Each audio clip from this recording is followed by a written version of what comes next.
झाली. हॅलो, हा मी प्राध्यापक पी डोळस, महात्मा फुले महाविद्यालय वरुड. आपण गेल्या मागच्या तासिकेमध्ये आपल्या या इंग्लंडच्या राज्यघटनेच्या संदर्भात युनिट क्रमांक 1 या महत्त्वाच्या घटकांचा आपण अभ्यास केला. आणि युनिट क्रमांक 1 मध्ये इंग्लंडच्या राज्यघटनेच्या संदर्भामध्ये आपण महत्त्वपूर्ण अशा प्रकारच्या दृष्टिकोनातून माहिती या ठिकाणी बघितली. आज आपण या ठिकाणी आपला अत्यंत महत्त्वपूर्ण आणि दुसरा महत्त्वाचा युनिट, नवीन विभागाकडे आपण वळणार आहोत. नवीन युनिट, ज्याला आपण दुसरा युनिट म्हणतो, या दुसऱ्या युनिटच्या कार्यप्रणालीच्या अभ्यासक्रमाचं कार्य आपण या ठिकाणी सुरू करणार आहोत. तरी आपण या ठिकाणी युनिट क्रमांक 2 आपण आपापल्या नोट्सबुक काढले असतील तर त्याच्यामध्ये युनिट क्रमांक 2 असं लिहून घ्या.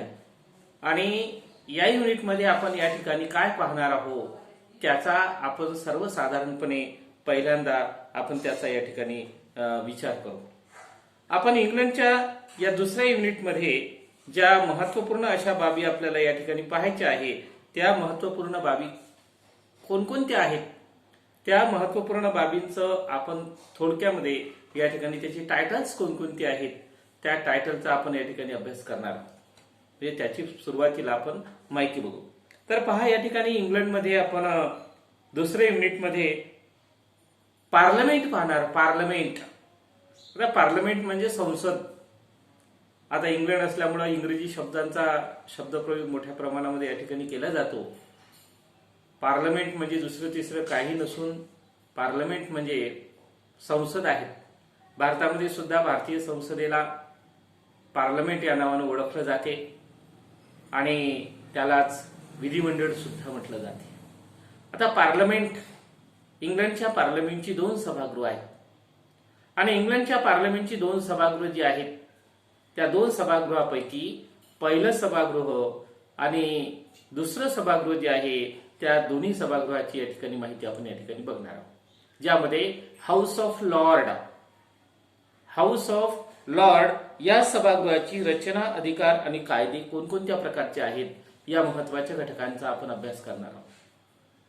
इंग्लंडच्या पार्लमेंटमधील हाऊस ऑफ लॉर्ड सभागृह, वरिष्ठांचं सभागृह, या सभागृहाची रचना, अधिकार आणि कार्य कोणकोणती आहे या महत्वाच्या घटकांचा आपण या ठिकाणी माहिती बघणार आहोत. आणि दुसरं सभागृह जे कॉमन सभागृह, कॉमन मॅन, सर्वसामान्य माणसांचं सभागृह, सर्वसामान्य सभासदांचं सभागृह, ज्याला कॉमन सभागृह म्हटलं जाते, ज्याला आपण सर्वसाधारणपणे कॉमन मॅन म्हणतो. कॉमन माणसं, सर्वसाधारण माणसांचं सभागृह, सदस्यांचं सभागृह. आणि त्यानंतर या ठिकाणी आपण तिसरा अत्यंत महत्वाचा घटक पाहणार आहोत, विरोधी पक्ष. विरोधी पक्षाची भूमिका काय आहे, छाया मंत्रिमंडळ म्हणजे काय, विरोधी पक्ष आणि विरोधी पक्षाची त्याची भूमिका काय आहे, त्याची कार्य कोणकोणती आहेत, कशा पद्धतीची आहेत आणि त्या दृष्टिकोनातून या ठिकाणी त्या छाया मंत्रिमंडळ कशाला म्हणतात, या सर्व अत्यंत महत्वपूर्ण अशा प्रकारच्या घटकांचा आपण अभ्यास या ठिकाणी करणार आहोत. आता या सर्व तुम्हाला महत्वपूर्ण अशा प्रकारचं काय टायटल्स आहेत, कोणकोणत्या हेडिंग खाली आपण या ठिकाणी या युनिट क्रमांक 2च्या अत्यंत महत्वपूर्ण अशा प्रकारच्या घटकांचा आपण अभ्यास करणार आहोत, याचा आपण या ठिकाणी विचार केलेला आहे. त्यानंतर या ठिकाणी आता आपण आपल्या अभ्यासक्रमाच्या दुसऱ्या युनिटच्या पहिल्या भागाला सुरुवात करणार. आपल्या या युनिटमधील दुसऱ्या युनिटच्या पहिल्या भागाचा आपण या ठिकाणी अभ्यास करणार आहोत, ज्याला पार्लमेंट आपण म्हणतो, संसद आपण म्हणतो. पार्लमेंटची किंवा संसदेची जी 2 सभागृह आहे, या पार्लमेंटची किंवा संसदेच्या 2 सभागृहांपैकी या ठिकाणी आपण हाऊस ऑफ लॉर्ड या सभागृहाची रचना पाहणार. आता हाऊस ऑफ कॉमन आणि house of Lord, house of common आणि हाऊस ऑफ लॉर्डची रचना आपण का बघतो पहिल्यांदा, इंग्लंडच्या राज्यव्यवस्थित विधिमंडळ जे आहे, ज्याला पार्लमेंट म्हणतो, त्याचं काही पार्लमेंटची आपण वैशिष्ट्य पाहत असताना जे लॉर्ड सभागृह आहे, त्या लॉर्ड सभागृहाची महत्वपूर्ण अशा प्रकारची माहिती आपण या ठिकाणी बघणार आहोत. पहिल्यांदा आपण लॉर्ड सभागृह बघू. याचं कारणच असं आहे का पूर्वी इंग्लंडमध्ये फक्त आणि फक्त एकमेव सभागृह म्हणून लॉर्ड सभागृहच होतं. लॉर्ड सभागृह होतं आणि लॉर्ड सभागृह असल्यामुळं या लॉर्ड सभागृहाची आपण पहिल्यांदा आपण या ठिकाणी माहिती पाहू. या लॉर्ड सभागृहाची काही वैशिष्ट्य आहे. लॉर्ड सभागृहाची काही महत्वपूर्ण अशा प्रकारची वैशिष्ट्य आहेत. पहिलं वैशिष्ट्य या ठिकाणी सांगितलं जाते का ऐतिहासिक दृष्टिकोनाने या ठिकाणी विचार केला तर या ठिकाणी ह्या ऐतिहासिक दृष्टिकोनातून आपण जर विचार केला तर हे सभागृह शेकडो वर्षापूर्वी फार जुनं सभागृह आहे आणि या सभागृहाचा प्रारंभीच्या कालखंडापासून या ठिकाणी हे सभागृह आहे. मी सांगितलं तुम्हाला का पूर्वी हे एकगृही सभागृह होतं, एकच गृह होतं. विधिमंडळाचं केवळ आणि केवळ एकच सभागृह होतं. आणि दुसरं महत्वाचं वैशिष्ट्य, अधिकार व सत्ताच्या दृष्टिकोनातून ब्रिटिश पार्लमेंट सर्वोच्च स्थान या ठिकाणी या सभागृहाला प्राप्त झालेलं होतं. अधिकार आणि कार्य, कोणतेही व्यक्ती किंवा कोणती संस्था ही त्याला प्राप्त झालेल्या अधिकारावर त्याची काय पद्धती आहे, ते कशा प्रकारचं आहे, कोणतं शक्तिशाली किती आहे याचा आपण विचार करू शकतो. तर या ठिकाणी आपल्याला दिसेल की या सभागृहाच्या संदर्भात महत्वपूर्ण दृष्टिकोनातून माहिती पाहत असताना त्याचं दुसरं अधिकार आणि कार्याच्या बाबतीत ते महत्वपूर्ण होतं. आणि तिसरं महत्वाचं, पार्लमेंटच्या दोन्ही सभागृहाची रचना जी आहे ती वेगवेगळ्या प्रकारची आहे. दोन्ही सभागृहाची रचना आणि अधिकार आणि कार्य ही वेगवेगळी आहे. दोघांचा हाऊस ऑफ कॉमन आणि हाऊस ऑफ लॉर्ड या दोन्ही सभागृहाचा एकमेकासोबत कोणत्याही प्रकारचा संबंध नाही. दोघांची कार्यप्रणाली वेगळी आहे, दोघांची रचना वेगळी आहे. आता या सर्व महत्वपूर्ण आपण या हाऊस ऑफ लॉर्डची 3 महत्वपूर्ण वैशिष्ट्य पाहिली. हे फक्त तुम्हाला मी माहिती म्हणून सांगितलं आहे. याचा आपल्याला एवढा तुम्हाला काही एवढे डिटेल्समध्ये त्याचा अभ्यास करायची गरज नाही. परंतु आपण ज्या इंग्लंडच्या राज्यघटनेची माहिती पाहतो, पार्लमेंट पाहत आहोत, तर या पार्लमेंटचा आपल्याला थोडासा इतिहास माहिती असावा, थोडासा इतिहास. कारण नाही तर आपण जगातल्या सर्व बऱ्याचशा देशांच्या राज्यघटनेचा अभ्यास करतो आणि राज्यघटनेचा अभ्यास करत असताना त्या राज्यघटनेतील त्याची पार्श्वभूमी काय आहे, ते कसं आहे, कोणत्या दृष्टिकोनातून आहेत, त्याची थोडीशी तरी आपल्याला वजवती माहिती असणं नितांत गरजेचं असते. नाही तर आपण शिकलो पण त्याचं आपल्याला काहीच माहिती नाही. असं होता कामा नये. म्हणून तुम्हाला मी या ठिकाणी या सभागृहाच्या कार्य वैशिष्ट्य कोणती आहे, कशा प्रकारचं आहे, हे सभागृह फार जुनं आहे. जुन्या शेकडो वर्षापासून, हजारो वर्षापासून या सभागृहामध्ये हे संपूर्ण कार्य चालत होतं. एक गृही विधिमंडळ होतं. पुढे ते कसं कसं झालं, काय झालं, कोणत्या पद्धतीत झालं, त्याचं हे आपण या ठिकाणी पाहणार आहोत. पण फार काही डिटेल्स आपल्याला अभ्यास नसल्यामुळे, कारण का आपल्याला आपल्या अभ्यासक्रमिकेच्या माध्यमातूनच पुढे जायचं आहे आणि त्या माध्यमातून आपल्या सिलेबसमध्ये ज्या गोष्टी आहेत त्याचाच आपल्याला जास्तीत जास्त त्या गोष्टीवर आपल्याला मोठ्या प्रमाणात भर द्यायचा आहे आणि इतर गोष्टीकडे आपल्याला फार फार फार आपल्याला विचार करता येणार नाही. पण तरीही सुद्धा आपल्याला थोडीफार माहिती असावी या दृष्टिकोनातून त्याचं आपण विश्लेषण या ठिकाणी थोडक्यात केलेलं आहे. आता लॉर्ड सभागृह. आता लॉर्ड सभागृहाची या ठिकाणी आपण माहिती बघणार आहोत डिटेल्समध्ये. आता ब्रिटिश पार्लमेंटमध्ये द्वितीय सभागृह, याला द्वितीय सभागृह म्हटलं जातं. ब्रिटिश पार्लमेंटची 2 सभागृह आहेत तुम्हाला सांगितलं. या ब्रिटिश पार्लमेंटची जी 2 सभागृह आहेत त्या 2 सभागृहापैकी द्वितीय सभागृह म्हणून या लॉर्ड सभागृहाला ओळखलं जातं. लॉर्ड सभागृह, लॉर्ड लोकांचं सभागृह म्हणजे वरिष्ठ लोकांचं सभागृह. वरिष्ठ लोक, ऐतिहासिक दृष्टिकोनातून विचार केला तर या सभागृहाला फार महत्व आहे. पार्लमेंट हे एकमेव अशा प्रकारचं या लॉर्ड सभागृह हे एकमेव अशा प्रकारचं सभागृह बऱ्याच कालखंडापर्यंत होतं. कॉमन सभागृहाची निर्मिती झाल्यानंतर मात्र या सभागृहाचे अधिकार थोडे कमी होत गेले आणि त्या दृष्टिकोनातून आज जर पाहिलं तर या ठिकाणी आपल्याला असं दिसून येईल का लॉर्ड सभागृह हे या ठिकाणी अधिकाराच्या बाबतीमध्ये अतिशय कमकुवत दर्जाचं असल्याचं दिसतं. आता आपण या ठिकाणी आपल्या भारताचा विचार केला तर कारण कम्पॅरेटिव्ह तुम्हाला थोडंसं या ठिकाणी सांगणं गरजेचं आहे. भारताचं राज्यसभा सभागृह म्हणजे ब्रिटिश पार्लमेंट मधील हाऊस ऑफ लॉर्ड हे होय. आपल्या भारताचं राज्यसभा आणि तिथलं हाऊस ऑफ लॉर्ड या दोन्ही सभागृहाची सर्वसाधारणपणे या दोन्ही सभागृहाला वरिष्ठ सभागृह म्हणून संबोधित केले जाते. परंतु एक गोष्ट लक्षात घ्या,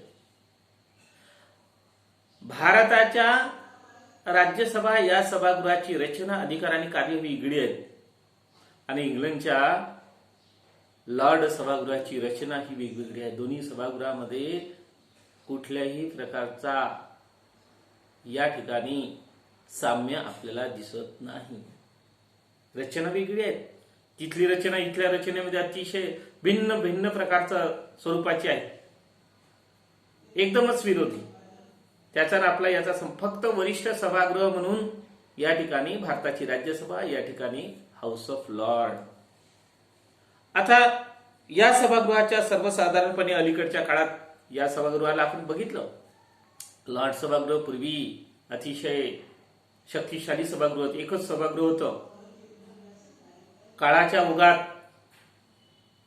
बदलत्या काळानुसार, बदलत्या वेळेनुसार, बदलत्या परिस्थितीनुसार या सभागृहाच्या कार्यप्रणालीमध्ये बदल झाला आणि या सभागृहाचे अधिकार कमी कमी होत गेले.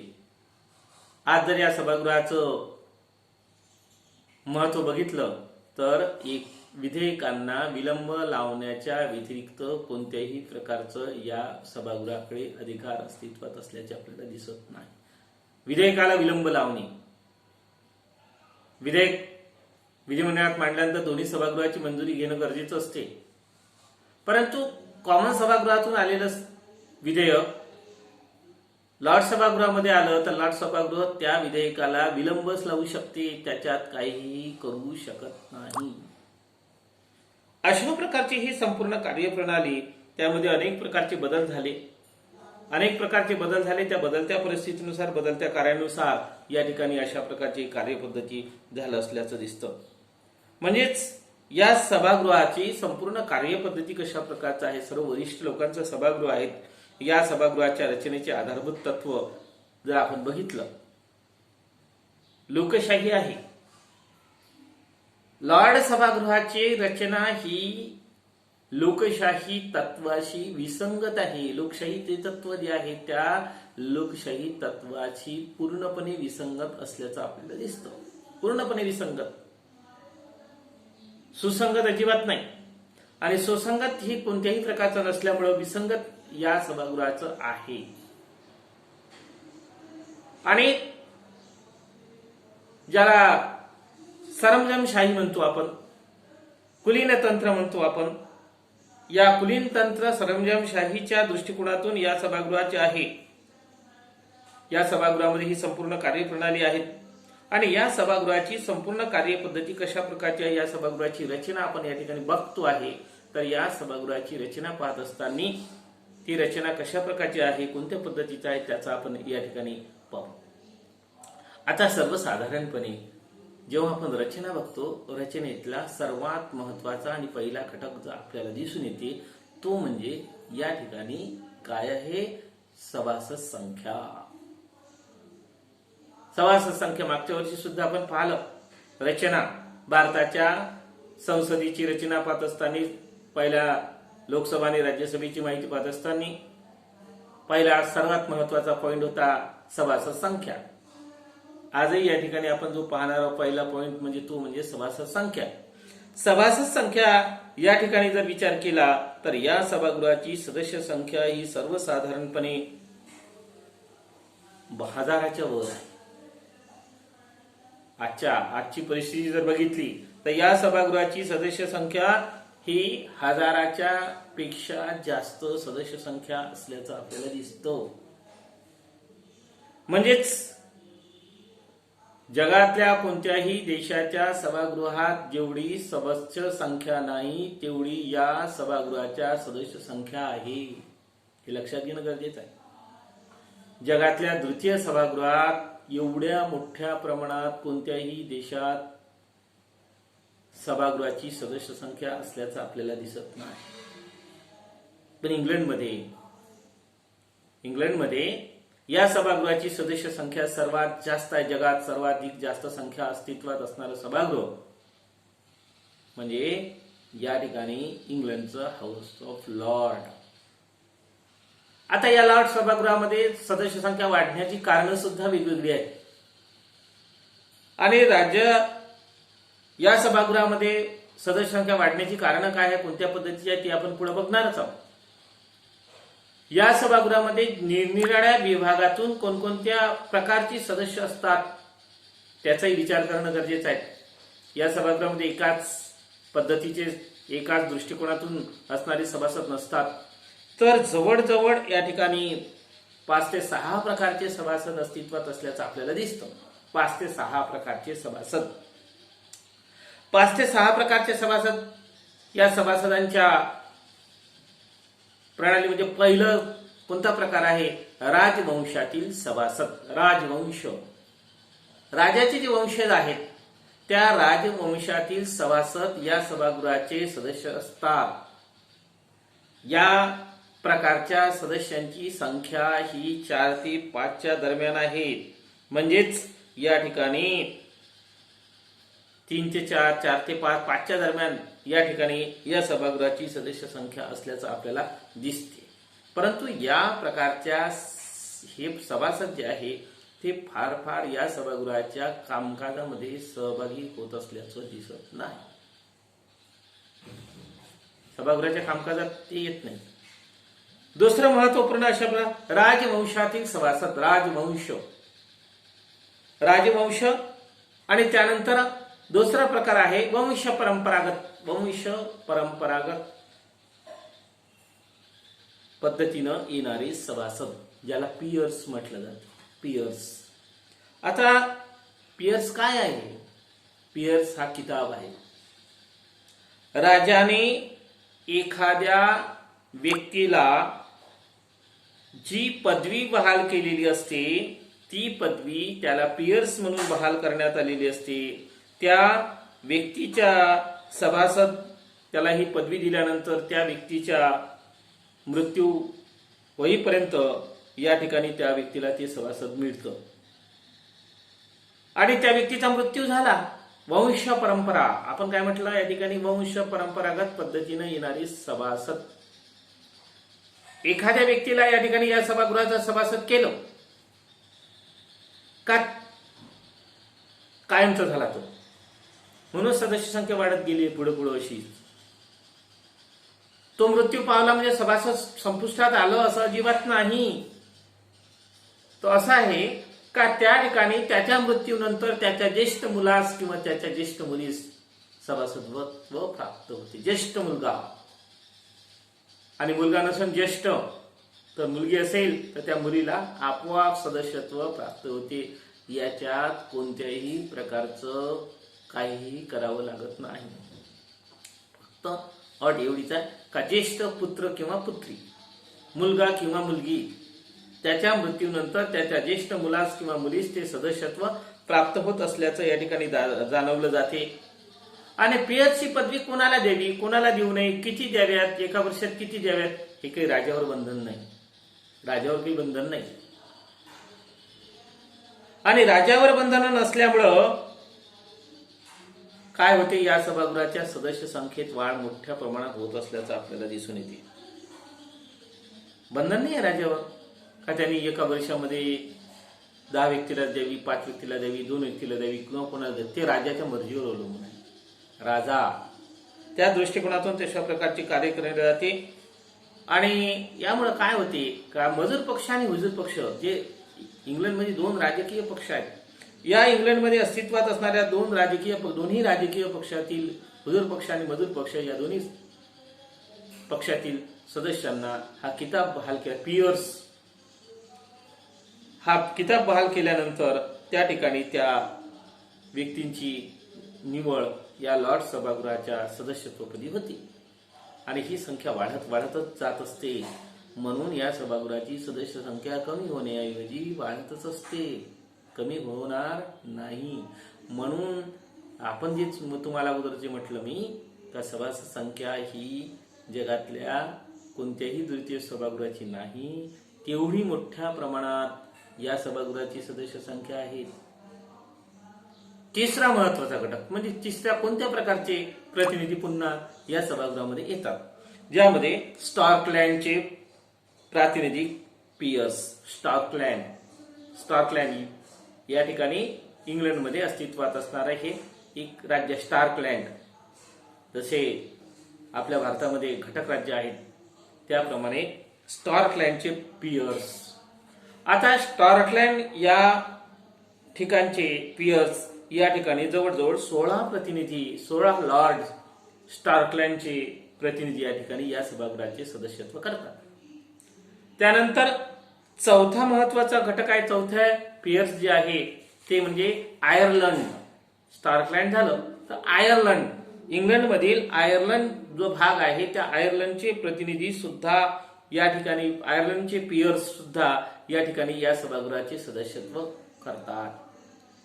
आयर्लंडचे किती सभासद आहेत, तर आयर्लंडचे सभासद आहे 28.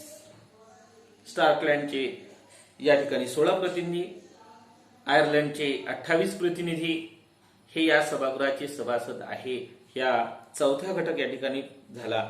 आणि त्यानंतर पाचव्या प्रकारचा जो सभासद आहे तो म्हणजे या ठिकाणी धर्म संघटनेचे प्रतिनिधी. धर्म संघटना, धार्मिक ते प्रोटेक्ट पंथ जे आहे, इंग्लंडमध्ये अस्तित्वात असणारा प्रोटेक्ट पंथ जो आहे त्या संघटनेचे विशापा म्हणजे सर्वात वरिष्ठ जे धर्मगुरू ज्याला आपण म्हणतो ते असते, ते या सभागृहाचे सभासद असतात. या सभागृहातील या सदस्यांची संख्या ही 26 एवढी आहे. त्यानंतर 6वा महत्वाचा घटक या ठिकाणी सर्वसाधारणपणे जो आपण या ठिकाणी पाहणार तो म्हणजे 6व्या प्रकारचे प्रतिनिधी लॉ म्हणजे काय? लॉ म्हणजे कायदा. लॉ म्हणजे कायदा आणि कायद्याचे जे कायदे तज्ञ असतात, विधी तज्ञ असतात, ज्याला LLB LLM कायदे असतात, हे कायदे तज्ञ जे व्यक्ती आहे या कायदे तज्ञ व्यक्तींचं प्रतिनिधित्व करणारे 9 सभासद या सभागृहाचे प्रतिनिधी आहेत. कारण का कायद्याचं काम प्रत्येक ठिकाणी असतं आणि अलीकडे जर सोडलं तर इंग्लंडचं वरिष्ठ न्यायालय म्हणूनच या ठिकाणी या सभागृहाला संबोधित केलं जातं. वरिष्ठ न्यायालय, हाऊस ऑफ लॉर्ड म्हटलं जाते, म्हणून वरिष्ठ न्यायालय. न्यायदान करण्याचं महत्वपूर्ण काम या ठिकाणी हे 9 लॉर्ड करतात. 9 लॉ लॉर्ड जे आहेत ते 9 लॉ लॉर्ड हे इंग्लंडच्या न्याय व्यवस्थेचं संपूर्ण काम पाहण्याचं काम करत असते. आणि या 9 लॉर्डला या सभागृहालाच म्हणून इंग्लंडचं सर्वोच्च न्यायालय या नावानं सुद्धा संबोधित केले जाते. इंग्लंडच्या न्याय व्यवस्थेच्या संदर्भात जे काही आले असेल न्यायदान करण्याची प्रक्रिया, सर्व सभागृहाचे सभासद हजर नसतात, पण हे 9 लॉ लॉर्ड असतात. 9 लॉ लॉर्ड हे या ठिकाणी न्यायदान करण्याचं काम या ठिकाणी करत असतात. आपण पुढे बघू. अलीकडच्या काळात, आधुनिक काळात, आता अलीकडे मात्र याच्यामध्ये बदल झालेला आहे. तो बदल कसा झाला, कोणत्या पद्धतीचा झाला, कशा पद्धतीने झाला, याचं सुद्धा आपण पुढे त्याचं विश्लेषण बघू. त्याचे आता न्याय विभाग वेगळाच करून टाकला, सुधारणा झाली बदलत्या काळानुसार, बदलत्या वेळेनुसार, परिस्थितीनुसार यामध्ये अलीकडे सुधारणा झाली. अलीकडे काही फार याला मोठा कालखंड झाला असल्याचं आपल्याला दिसत नाही. अलीकडच्या काळात या सभागृहाच्या जो अधिकार होता त्याला न्याय व्यवस्था या ठिकाणी वेगळी काढली. असो, तर या ठिकाणी अशा प्रकारचे हे सभासद या ठिकाणी 6 प्रकारचे सभासद या इंग्लंडच्या हाऊस ऑफ लॉर्ड या सभागृहाचे सदस्य म्हणून काम करत असतात. 6 प्रकारचे सदस्य या सभागृहात येतात. या सभागृहाची सदस्य संख्या 1000पेक्षा जास्त आहेत आणि ही 1000पेक्षा जास्त अस्तित्वात असणारी सदस्य संख्या ही संख्या वाढतच जाते. कमी होण्याचं काहीच कारण नाही. आणि तशा प्रकारच्या या ठिकाणी या सभागृहाची आता कार्यकाल दुसरा महत्वाचा पॉइंट म्हणजे कार्यकाळ. या सभागृहाचा कार्यकाल, हे सभागृह स्थायी सभागृह आहे. स्थायी सभागृह आहे. ज्याप्रमाणे भारताच्या राज्यसभा ही सभागृह स्थायी सभागृह आहेत, त्याचप्रमाणे इंग्लंडचं हाऊस ऑफ लॉर्ड हे सुद्धा स्थायी सभागृह आहे. या सभागृहाचे सर्वच्या सर्व सदस्य एकाच वेळेस कधीच सेवानिवृत्त होत नाही. तर त्या ठिकाणी या सभागृहाचे सर्वच्या सर्व सदस्य निवृत्त एकाच वेळेस न होता ते वेळपरत्वे होत असतात आणि त्यामुळे हे सभागृह कायमस्वरूपी सभागृह अस्तित्वात असल्याचं आपल्याला दिसते. त्यानंतर या सभागृहाचा सभापती किंवा अध्यक्ष, या सभागृहाचा सभापती किंवा अध्यक्ष ज्याला म्हटलं ते चान्सलर, त्याचं नाव आहे चान्सलर आहे. आता चान्सलर हा हाऊस ऑफ लॉर्ड या सभागृहाचा सभापती असतो. त्याचं नाव आहे चान्सलर, त्याला चान्सलर म्हटलं जाते. आता चान्सलर त्याला मंत्रिमंडळाचा दर्जा असते. हा कॉमन सभागृहातून जो मंत्रिमंडळात अस्तित्वात असणारा मंत्री जो आहे तो या सभागृहाचा सभापती म्हणून ज्याला नियुक्ती केली जाते त्याला चान्सलर म्हटलं जाते. हा चान्सलर सभागृहाच्या संपूर्ण कामकाजामध्ये कोणत्याही प्रकारचा सहभागी होत नाही. केवळ फक्त सभागृहाचं संपूर्ण कामकाज पाहण्याची जबाबदारी घेत असते आणि हा सभागृहाचा सभासद नसल्यामुळं याची खुर्ची जी आहे ते सभागृहाच्या मध्यभागी नसून ती एका बाजूने असते आणि त्या खुर्चीवर तो असतो व्हरांड्यामध्ये. त्याला आपण व्हरांडा म्हणतो किंवा एखादा चबुतरा म्हणतो आपण भारतामध्ये बघतो. स्पेशल त्याची खुर्ची असते. या सभासदांमध्ये त्याची खुर्ची नसते, कारण तो या सभागृहाचा जरी सभापती असला तरी तो त्या सभागृहाचा सदस्य नसतो आणि सदस्य नसल्यामुळे त्याचं जे या ठिकाणचं कार्यपद्धती आहे त्याचं जे स्थान आहे ते या ठिकाणी प्रस्थापित केलं जात असते. आता या सभागृहात सभापतीला महत्वपूर्ण अशा प्रकारचे अधिकार आहेत आणि त्या दृष्टिकोनातून तशा प्रकारच्या त्या अधिकारावर नियंत्रण ठेवण्याचं काम सभागृहाच्या सभापतीचं संपूर्ण असते आणि सभागृहाचा सभापती या दृष्टिकोनातून या ठिकाणी काम करतो. त्यानंतर या ठिकाणी पाहणारा पुढचा घटक आहे या ठिकाणी चौथा महत्वाचा घटक लॉर्ड सभागृहाचे अधिवेशन किंवा कामकाज पद्धती. अधिवेशन, आता लॉर्ड सभागृहाचं अधिवेशन जे आहे कॉमन सभागृहाच्या अधिवेशनाप्रमाणेच किंवा त्या अधिवेशनासोबतच याचे अधिवेशन सुरू असतं. कॉमन सभागृहाचं अधिवेशन, दोन्ही सभागृहाचं अधिवेशन एकाच वेळेस सुरू असते आणि एकाच वेळेस या ठिकाणी ह्या अधिवेशन प्रारंभ या दोन्ही सभागृहाच्या अधिवेशनाचा कालखंड ह्या ठिकाणी सुरू होत असतो. अधिवेशनाचा काळ प्रत्येक आठवड्यातील सोमवार ते गुरुवार असे 4 दिवस असते. कामकाज जे आहेत सोमवारपासून सुरू होते, गुरुवारपर्यंत असते, 4 दिवस असते. शुक्रवार, शनिवार, रविवार हे 3 दिवस सुट्टी असते.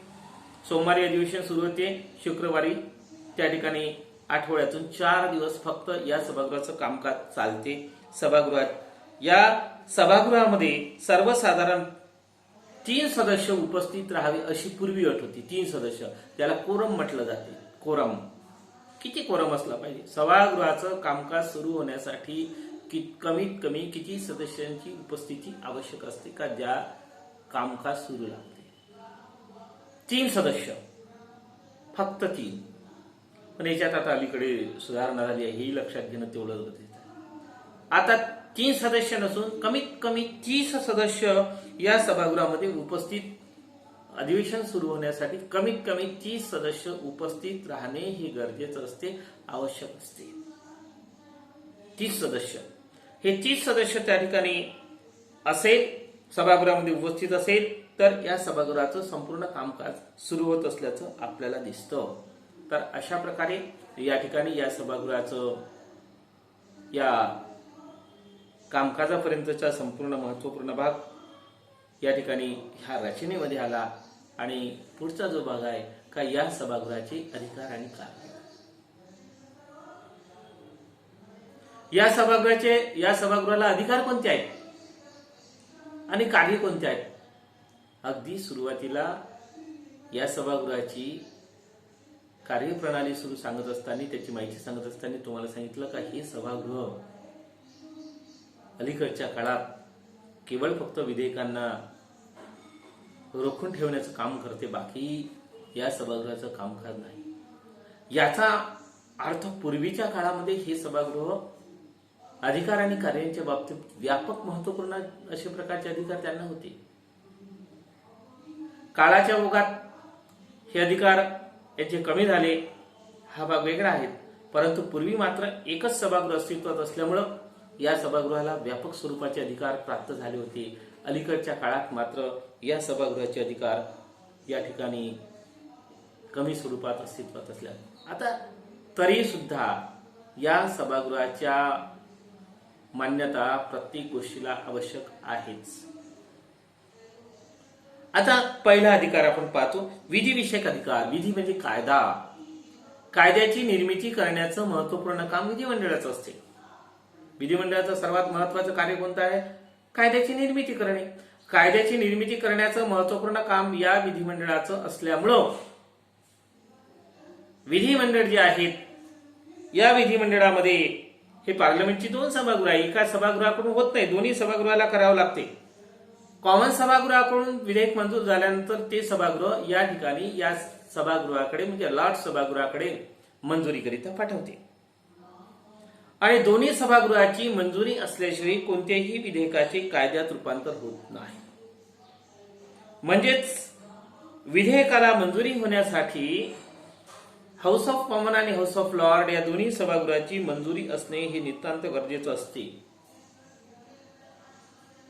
आणि विधेयकात दुरुस्त्या वगैरे सुचवण्याचा त्याचा काही फार मोठ्या प्रमाणात अधिकार नाही. जर त्यांना ते विधेयक मंजूर नसेल किंवा त्या विधेयकात त्यांना काही अडचणी वाटत असेल तर केवळ आणि केवळ फक्त 1 वर्ष त्या विधेयकाला ती विलंब लावू शकते. 1 वर्ष विलंब लावण्याचा अधिकार या सभागृहाला आहे.